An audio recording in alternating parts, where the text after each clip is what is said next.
خوش اومدیم به کانال نداپز. امروز میخوام یه شیرینی سنتی گیلانی رو بهتون معرفی کنم که هرچی ازش بخورین سیر نمیشین.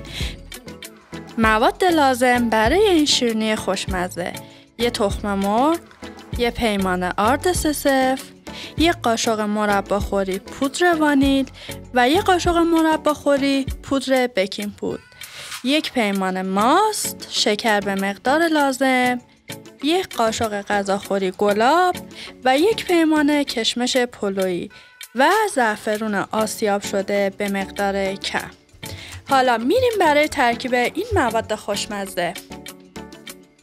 اول تخم مرغ رو در ظرفی میریزیم، بعد آرد رو بهش اضافه میکنیم و حالا پودر وانیل، پودر بیکینگ پودر و ماست رو اضافه میکنیم. اینا رو اول با هم ترکیب میکنیم. حالا شکر به مقداری که دوست دارین شیرین بشه رو اضافه میکنیم. نوبت به گلاب میرسه که من اینجا از خود گل محمدی استفاده کردم و بعد زعفرون رو اضافه میکنیم و در آخر کشمش رو اضافه میکنیم. تمام مواد رو کاملا با هم مخلوط میکنیم. روی ظرف مواد سلفون میکشیم و 1 ساعت میذاریم توی یخچال تا خودشو بگیره. بعد 1 ساعت که توی یخچال موند، حالا موادمون آماده پخته شدنه. از یخچال در میاریم، توی ظرف مورد نظرمون کمی روغن میریزیم و میذاریم روی حرارت تا روغن گرم بشه. به این شکل موادمون رو به روغن اضافه میکنیم. شما میتونین از قالب‌های مختلفی استفاده کنین.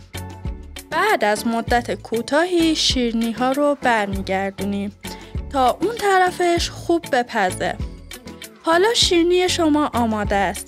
برای تزیین و طعم خوشمزه تر شدنش میتونید از شکلات داغ یا کاکائو استفاده کنید که من از پودر کاکائو استفاده کردم. الان شیرینی شما آماده است. میل کنین نوش جونتون. سابسکرایب و زنگوله رو فراموش نکنید.